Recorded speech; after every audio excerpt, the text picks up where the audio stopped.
What's going on, guys? This is Rob, and we are back again with another installment of our Beyond Omega level series where we break down the most powerful characters in comics. And today, we're looking at a villain that has threatened the existence of the Marvel Universe on more than one occasion, even going so far as to capture Galactus. And this character is pretty much guaranteed to make his way to the MCU at some point in the future, probably during the Annihilation film. Of course, we are talking about Annihilus. Now, Annihilus was created by Stan Lee and Jack Kirby and first appeared in Fantastic Four Annual number 6, which was coincidentally the first appearance of Franklin Richards, so it turned out to be a pretty significant issue for the Marvel Universe. And it was actually Sue Storm's pregnancy with Franklin that brought the Fantastic Four into contact with Annihilus for the first time, as they journeyed into the negative zone where Annihilus resided in order to get some particles of antimatter to treat some complications to her pregnancy caused by her exposure to cosmic radiation. You know, I always kind of wonder what made Jack Kirby design the negative zone to look that way. I know what it was. It was Skillshare.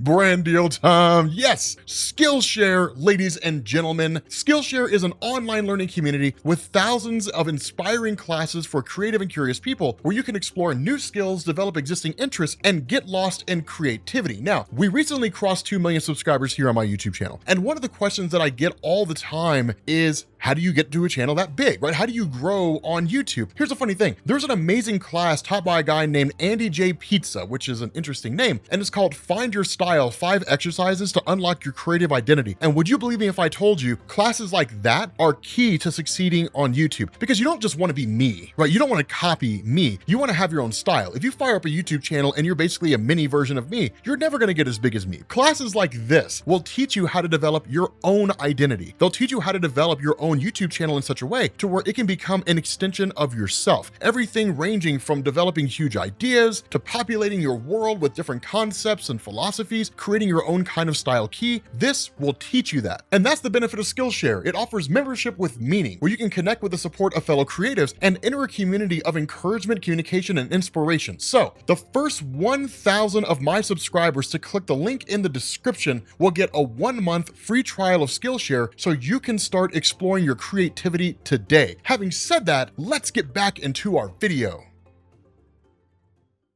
So the funny thing about Annihilus is he came about after a ship carrying life spores through the negative zone to see life on various planets was hit by a meteor, sending its spores to a planet known as Athros. Now, over the years, one of those spores would mutate and evolve into Annihilus, who later found the crashed ship and absorbed all the information stored in it, making him incredibly intelligent. Now, after gaining all this knowledge, instead of using it to try and better the world around him, Annihilus did exactly what I would probably do, because I love the idea of being a villain. He became obsessed with killing anything and everything that he perceives as being any kind of a threat. I'm a terrible person, but I'm sorry, guys. If I gained superpowers, I would become a bad guy, right? Like, that's basically exactly what I would do. But Annihilus becomes the ruler of the negative zone, as well as becoming a frequent antagonist of the Fantastic Four. Now, as far as his powers go, Annihilus has enhanced physical attributes stemming from his armored exoskeleton. Annihilus has demonstrated incredible strength on several occasions, often going toe-to-toe with some of Marvel's heaviest hitters and inflicting some major damage in the process. He was able to straight thrash the original Captain Marvel, punch through the force fields created by Quasar's gauntlets, and match strength with Thunderstrike, who was kind of like a knockoff version of Thor in the 1990s that nobody liked, but who was still pretty much equivalent to Thor in terms of power level. Now, Annihilus was not only able to knock out the Thing, but was also able to break off a piece of his rocky hide, which is incredibly durable and has withstood many punches from the Hulk without breaking. So Annihilus is definitely up there among the strongest Marvel characters. Now, his exoskeleton, which is made of an alloy of matter and antimatter, also affords Annihilus a great deal of durability, as he's withstood some of the heaviest hitters in Marvel Comics. For instance, when the Thing punched Annihilus, it actually injures his hand, and Annihilus absolutely tanks the Human Torch's Nova Flame, which is the hottest flame he can create. It's the temperature of the sun. Annihilus was also able to withstand strikes from Thor while he was wielding Mjolnir, a punch from the Incredible Hulk, which was actually Rick Jones at the time, not Bruce Banner, but he was still really strong, and is unfazed by an attack from Blastar, a character that's destroyed planets. So in addition to possessing immense strength, Annihilus is also incredibly durable, pretty much to the point of being invulnerable. And Annihilus's durability is not limited to purely physical attacks either, but he also seems to be immune to the Scarlet Witch's hexes as well. So harming Annihilus is not an easy task by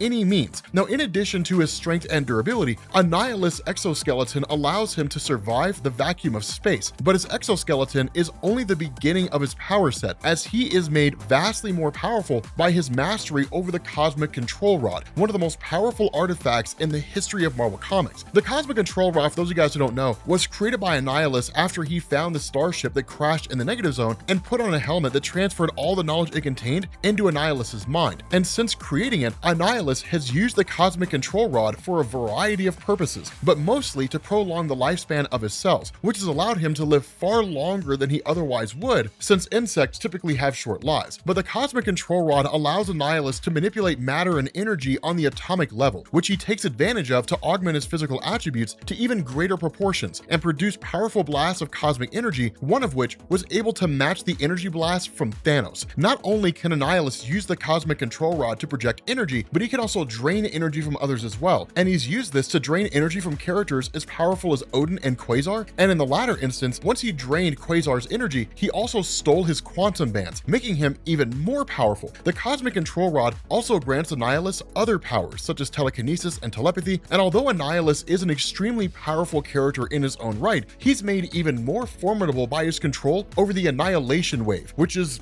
basically a massive army of insect-like bugs and an armada of spacecraft that have threatened the very existence of the Marvel Universe. In response to the positive matter universe encroaching on the Negative Zone, Annihilus brings his Annihilation Wave into the universe to conquer it. And when I say that the Annihilation Wave was the threat to the universe's existence, I'm not exaggerating at all. One of the ships in Annihilus's armada is called the Harvester of Sorrows, which was able to destroy entire planets and use their energy to supply the rest of the wave with food and fuel. So planetary destruction is definitely within Annihilus's abilities through his Annihilation Wave. The wave was also able to take out the entirety of the Nova Corps, break through the barrier separating the positive and negative zones, and most impressively, kill Galactus and all the Celestials. Unfortunately, we are not explicitly told or shown how this happens, but during Jim Starlin's graphic novel, Thanos: The Infinity Finale, we're shown the aftermath of it, and the fact that the Annihilation Wave was able to take out Galactus and the Celestials is incredibly impressive, as those are some of the most powerful entities in the Marvel Universe and are all far beyond Omega level themselves. It's worth pointing out though that during the Annihilation event that basically set the tone for the modern cosmic landscape in comics, Galactus was able to destroy the Annihilation Wave, so there is a fair bit of inconsistency with regard to the relative power levels of the Annihilation Wave and Galactus, but that's to be expected when different writers have different takes on characters and concepts. The other part of that is a lot of people look at Jim Starlin's Infinity series, basically everything after Infinity War, as being out of continuity, so take that as you will. But also during Annihilation, Annihilus's attack is repelled through a joint effort of a ton of Marvel cosmic heroes, and Annihilus himself is actually killed by Nova, but he would not stay dead long and was actually reborn as an infant with all of his memories. And this actually sets up another one of Annihilus' powers, which is that each time he dies, he's reborn, making him effectively immortal, as we learn in Fantastic Four number 600. So it seems as if the Marvel Universe will never be free of the threat of Annihilus and his Annihilation Wave due to his seemingly compulsive ability for endless resurrection, as well as his ability to raise an army in a very short period of time, which he's been able to do each time they've been destroyed. And yeah, that's pretty much all you need to know about Annihilus. Like I said, I can't imagine him not showing up in the MCU sometime in the future because he's just such a massive threat, way more of a threat than Thanos ever was. But let me know what you guys think down in the comment section. Do you guys think you'll see Annihilus in the MCU? Let me know below. Thank you guys for watching,